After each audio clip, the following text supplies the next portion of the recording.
Hello everyone! Today we are going to see 3 shading steps that can help anyone improve their art skills.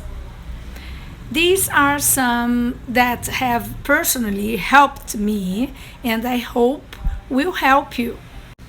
To shading proper values can get a little bit tricky, but the basics that I'm going to mention today will help you apply them to more complex drawings like you see here. Shading can be done with pencils, coloring pencils, but you can also apply the steps from today to other mediums such as markers and also paint. So without further ado, let's get started. The first step that I have for you guys today is to practice grayscale value exercises.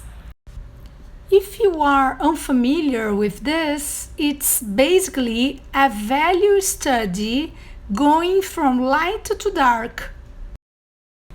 I recommend holding the pencil a bit further and shading in only one direction.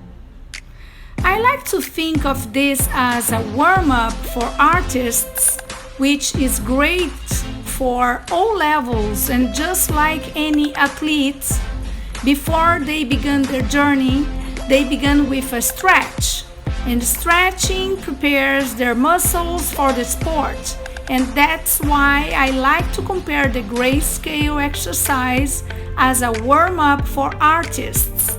Creating uneven shading from light to dark is going to prepare us to have a consistent pressure. You can simply draw out a long rectangle and then separate it to 8 equal sections. I numbered my sections from 1 to 8, and 1 is going to be the lightest and 8 is going to be the darkest. The way you hold your pencil and the pressure that you apply to each stroke is very important in this exercise, and there are a few things that you should aim for. So make sure that all the sections are all different and no values repeat. Remember, to have success, you should shade in one direction only, pressure is the key, and no values repeat. In order to know the correct way of shading, let me show you something that needs to be avoided.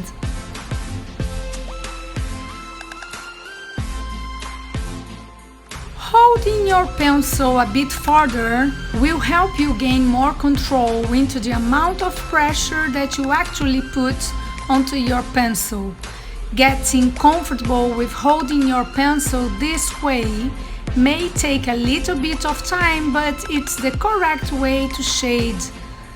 Now, if I were to hold my pencil much closer, it wouldn't be a soft transition like you see on the left.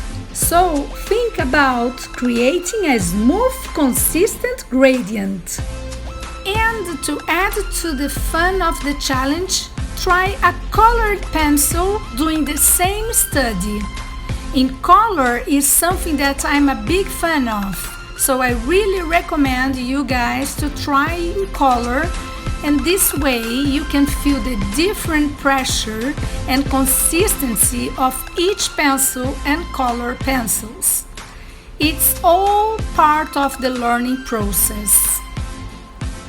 I love practicing this, and I think it's a great way to train your hand to shade.